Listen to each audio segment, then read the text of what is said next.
kullu mauludin yuladu 'ala al-fitrah fa abawahu yuhawidanihi wa yunassiranihi wa yumajjisanihi. Anak itu lahir nggak bisa ngapa-ngapain, nggak bisa ngapa-ngapain kata Rasul. Suci, bersih, mau ngambil sesuatu aja nggak bisa. Artinya yang ngajarin dia berdiri siapa? Orang tua. Yang ngajarin dia berjalan siapa? Orang tua. Yang ngajarin ngomong siapa? Orang tuanya. Kalau saja dari semenjak dini dia diajari sesuatu hal-hal yang positif saja, tentu dia bakal baik terus. Tapi kalau misalnya waktu kita mendidik dia 2 jam, tapi 22 jamnya hilang bersama orang lain, artinya apa? Itu keteledoran dari kita. Kemudian kalau misalnya pohon tersebut sudah bengkoknya sudah besar, mau dibalikin susah. Tapi kalau dari semenjak kecil, maka gampang sekali kita buat. Kalau misalnya dia bengkok dari semenjak kecil, kita lurus dan kemudian terus akan menjadi lurus. Tapi kalau sudah besar, menjadi pohon yang besar, kemudian kita mau belokkan lagi, itu sudah menjadi susah dan sulit. Intinya apa? Intinya itu semuanya keteledoran dari kita. Dan kita akan dimintai oleh Allah bertanggung-jawaban. Karena apa? Karena Allah bakalan ngomong, kan saya ciptakan dia dalam keadaan kosong, gak bisa ngapa-ngapain. Yang bikin dia siapa? Tinggalnya di rumah siapa? Yang ngomong sama dia dari pertama siapa? Sampai dia usia balik siapa? Kok tiba-tiba sudah besar gak mau disalahin? Ya kan begitu. Tapi memang kita berharap ya, karena memang ini sesuatu yang sudah menjadi musibah untuk semua orang. Ya, nggak bisa lah anak di rumah 24 jam. Ya pasti dia punya teman, punya sahabat, didoktrin sesuatu yang terkadang kita nggak tahu. Kita lihat bahwa sesungguhnya la yukallifullahu nafsan illa wus'aha. Kita sudah berusaha sekuat tenaga, insya Allah sisanya Allah Subhanahu wa taala ampuni. Sisanya Allah Subhanahu wa taala ampuni. Yang terpenting apa? Kalau untuk ke depan nih, kalau kita punya anak dari sebelum balik, perhatikan sekali. Perhatikan sekali. Karena apa? Ini masa-masa pembuatan watak. Ya. Tabiat itu di saat dia masih kecil. Kalau misalnya sudah mulai dia balik, nah itu urusan lain lagi. Antara dia sama Allah Subhanahu wa taala. Alhamdulillah. Bagaimana Pak Rida? Sudah jelas. Terima kasih Habib. Silakan yang lainnya. Ada lagi? Yang mana? Yang mana Mus? Oh, mana? Silakan di sini ada lagi yang bertanya. Sebelum ditutup silakan. Kak Ezi.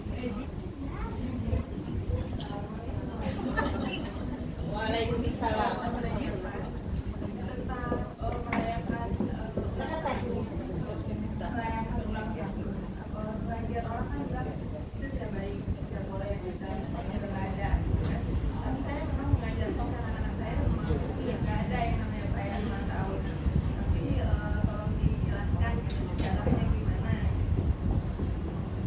Intinya, ikhwani, akhwat yang dimuliakan oleh Allah, ini sesuatu yang penting kan? Sesuatu yang tidak dilarang oleh agama, jangan dilarang. Sesuatu yang tidak dilarang oleh agama, maka jangan dilarang. Sesuatu yang diharamkan oleh agama, jangan dihalalkan. Begitu juga sebaliknya, sesuatu yang dihalalkan agama, maka jangan dilarang. Gak ada larangan sama sekali. Di dalam Al-Quran, dalam Sunnah, tiba-tiba kita melarang. Ini artinya apa? Ini terlalu keras kepada umat sehingga umat justru malah menjauh daripada agama. Sekarang ya, kalau Habib kasih jalan keluar, ya, kalaupun sebagian orang dia tidak melakukan, dia mendengar ayat Al-Quran, hadis Rasul, atau sebagian ustadz yang mengatakan tidak boleh merayakan ulang tahun, tetap dia ngerayain ulang tahun. Tetap, ini udah susah, orang ulang tahun dia bilang nggak ngerayain, tapi masih diingat tanggalnya, masih dikasih hadiah. Artinya apa? Tetap aja dirayain begitu, cuman ngerayainnya beda-beda. Ada yang bareng-bareng, ada yang cuma suaminya ngasih hadiah atau istrinya ngasih hadiahnya, dirayain atau tidak? Dirayain dong. Saya nggak ngerayain dia ulang tahun, tapi suaminya malam-malam ngebangunin jam 12 ngasih hadiah. Apa namanya itu? Yang ngerayain. Anaknya ulang tahun, usia kamu sekarang sudah 15 tahun, ayo kita jalan-jalan keluar. Nggak ngerayain cuma dengan cara dia. Artinya apa? Semua kita ngerayain. Bahkan Rasulullah SAW, beliau berpuasa pada hari Senin. Ditanya sama sahabat-sahabatnya, kenapa kamu puasa hari Senin ya Rasulullah? Apa jawaban Rasulullah? Hari itu saya dilahirkan. Artinya apa? Puasa Senin karena Rasulullah SAW dilahirkan pada hari ini. Yang terpenting sekarang ini, yang dilarang oleh ulama itu apa? Kita ini menyerupai orang non-muslim. Itu saja. Terkadang kita tiup lilin, terkadang kita melakukan sesuatu yang tidak disyaratkan oleh agama, kecuali kalau misalnya adat tersebut sudah menjadi tabiat semua makhluk, artinya tidak ada menyerupai lagi. Memang itu sudah menjadi adat siapapun, maka boleh-boleh saja. Jadi pesan Habib, jangan terlalu keras, tapi jangan juga terlalu lembut. Jangan melarang sehingga apa? Dia nanti sama orang lain tetap merayakan. Jadi kita bikin apa? Syukuran. Bikin syukuran, itu yang terbaik. Ya, undang anak-anak yatim, miskin, itu jalan keluarnya tuh. Ya, doakan ini anak saya sekarang usia sudah 15 tahun, doakan supaya menjadi orang yang baik, kasih sedekah dengan niatan supaya anak kita menjadi orang yang baik. Itu insya Allah jalan keluar kita sebagai seorang muslim yang baik. Orang kalau misalnya kita larang, kasih solusi yang baik, bukan hanya sekedar melarang. Ini orang dilarang, ini kamu gak boleh begini, tapi didiamin gitu. Artinya apa? Gak ada jalan keluar. Kalau kita ingin menjadi orang yang bermanfaat, kalau kita melarang para orang sesuatu, maka kita kasih jalan keluar. Ini jalan keluarnya kayak begini. Jadi tawarkan sesuatu lah yang lain kalau kita larang ini. Ujung-ujungnya apa? Anak-anak kita tetap mau mengambil sesuatu yang negatif. Jadi intinya apa? Intinya boleh-boleh saja kita bikin sesuatu hal-hal yang positif di rumah kita, berbagi, kemudian baca dikir dan misalnya tidak apa-apa. Doakan keluarga. Ini mungkin ya Bib yang nggak boleh sampai. Lebih baik dihindari, hal-hal yang seperti itu lebih baik dihindari. Ini nggak usah ya. Perasaan yang sering tiup lilin, Haji Musyir. Alhamdulillah. Tapi kita selalu Habib kok biasanya di Albisum itu kalau owner terutama yang ulang tahun kita baca Mabruk Alfa Mabruk. Nah itu paling kita bacanya. Ya kalau tiup lilin itu mah masing-masing lah Habib. Silakan yang lain, ada yang mau lagi bertanya? Last. The last time, ayo. Barangkali Nina asistenku? Oh tidak. Siapa? Sudah ya? Benar nih. Kita mau close nih. Ada pertanyaan lagi? Oke. Musyir sekarang yang bertanya. Kita tadi Abi Iraha. Ayo Mus. Silakan Mus. Habib, saya mendengar ceramah Habib di YouTube karena saya santri offline dan online-nya Habib. Jadi Habib di satu YouTube-nya pernah bicara seperti ini. Itu ngena banget buat saya. Kalaulah kita mengatakan hal fakta kepada teman, kita kasih tahu gitu. Karena yang jadi terkorban itu bukan 1, 2, atau 3, tapi 10 sampai ratusan yang terkorban. Kita deket nih sama orang yang akan menjadi calon korban. Tadinya aku ya udahlah gitu. Tapi suka ada dorongan kan yang, tapi kan kasihan dia teman dekat aku. Nah saya dengar dari Habib, itu saya tertampar tapi setelah saya melakukannya gitu. Kalaupun itu fakta, kata Habib, itu kita akan menjadi pengadu domba. Tapi kalaupun itu tidak fakta, ya berarti fitnah. Jadi udah bukan lagi gibah, itu udah jadi kita kayak pengadu domba. Saya di situ teh jadi bingung, Habib. Kan saya teh pengen ngasih tahu ini teh, si ini teh belakok gitu ya, terkorbannya banyak gitu. Bukan, sudah tidak usah curhat Anda. Tetapi dan itu terjadi Bib ke saya, tiba gitu saya ngasih tahu ada seseorang yang saya kasihi banget, malah ketika Habib bicara seperti itu, malah padahal saya sudah kenal sama beliau puluhan tahun, beliau akhirnya meng-close ke kita untuk tidak mau ketemu kita. Saya teringat akhirnya dengan ceramah Habib, oh iya, kalaupun fakta akhirnya kita dibilangnya pengadu domba. Ini mungkin maksud Habib. Jadi bukan lagi gibah loh pemirsa. Gibah itu kan seperti memakai bangkai saudara sendiri ya. Sudah gibah plus kitanya menjadi pengadu domba. Kalaupun itu fakta, kebayang nggak kalau itu nggak benar? Benar aja itu tuh begitu. Nah Habib tadi dan gimana kalau terkorbannya banyak? Itu yang saya tanyakan. Tanya banget. Karena ini mewakili perwakilan dari semua hati ibu-ibu tentang ghibah.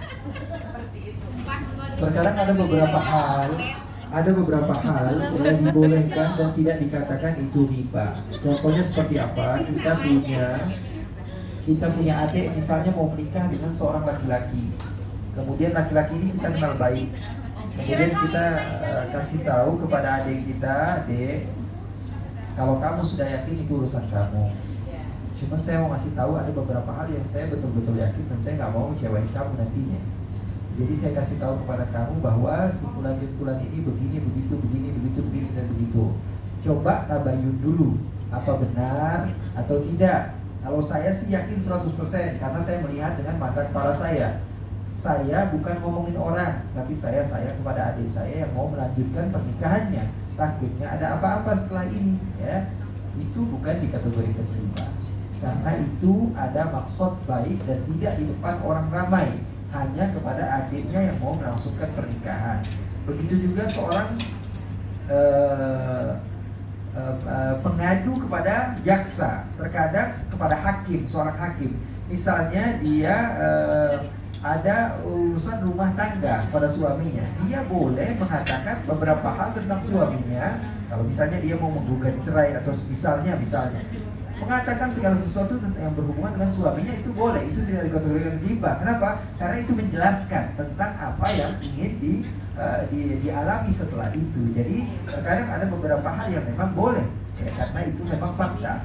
Yang kami maksud di dalam kajian-kajian Habib, dan Habib izinkan bunda-bunda semuanya kalau ikut di kajian Habib, ya, kalau misalnya ada permasalahan juga pertanyaan bisa ke Bu Manajer. Ya, atau Kobiel tuh jadi manajer nih, di Kobiel tuhin nggak ijazah manajer? bisa juga kalau misalnya ada yang main Instagram, karena Habib Sudah pegang disebarkan sendiri. di tenang. Karena Habib pegang sendiri kalau Instagram, kalau yang lain banyak tangan, kalau Instagram Habib pegang pribadi. Boleh curcol. Jadi maksud Habib begitu. Terkadang beberapa nasihat kita yang kita bagikan di YouTube atau di mana-mana itu secara umum untuk semua kalangan, tanpa terkecuali, karena ngomongnya bukan sama orang khusus. Tapi permasalahan khusus seperti ini terkadang boleh. Contohnya seperti apa? Ada pemimpin yang tidak sesuai janjinya kepada apa yang telah dia janjikan. Artinya boleh kita meminta hak-hak kita, kemudian mengatakan kesalahan-kesalahan dia. Artinya itu boleh-boleh saja, bukan dikategorikan riba. Itu contoh-contohnya. Sebagian ulama membagi kepada beberapa hal riba ngomongin orang yang dibolehkan karena memang perlu. Kalau nggak diomongin, bagaimana orang yang diajak ngomong bisa tahu, gitu kan? Nggak bisa. Tapi pada kenyataannya tuh akhirnya orang itu malah jadi ngeblok kita gitu loh. Karena jadi dia pintar bersilat lidah, jadi mau fitnah balik kita. Yang bodohnya itu adalah orang yang kita sampaikan kepada dia, kemudian dia menyampaikan kepada orang lain. Berarti bukan kita yang bodoh, yang orang itu ya? Orang yang diajak ngomong bukan masalah bodohnya, artinya dia yang bersalah. Dia kalau nyampaikan kepada orang yang diomongin, walaupun benar, berarti dia pembawa mengadu domba. Dengan gara-gara dia orang yang ketiga ini, dia itu yang terjadi. Kalau dia berkata sesuatu yang tidak jujur, berarti dia pembawa fitnah. Artinya yang dikategorikan dari apa yang Habib ceramahkan itu bukan kamunya, tapi orang yang kamu ingin sudah kamu baiki, tiba-tiba dia yang malah. Ya, soalnya saya kalau dengerin ceramah Habib tuh suka sambil nundutan, abah yang dengerinnya, aku nundutannya gitu. Habib, terima kasih semua jawabannya, dan masya Allah di sini tadi langsung saya dipanggil oleh teman-teman. Ini gimana kalau mau undang Habib? Gimana kalau mau undang Habib? Kobil tuh kan manajer Bib, Kobil tuh ini. Izin sama manajer besar dulu. Oh ini ada manajer besar tuh, ini lebih besar maksudnya. Jadi Bib, insya Allah nanti mungkin Mami ya ingin undang Habib juga. Insya Allah nanti ada teman-teman yang lain kalau pengen undang Habib. Pokoknya passwordnya adalah kita dari Albis Group Sejagat Raya. Nah harus ada itu, ya kan? Ada passwordnya seperti itu. Kita closing dengan doa dari Habib di bulan Maulid. Kita closing doa dari Habib Umar nih, dari Masya Allah. Habib ya. Silakan.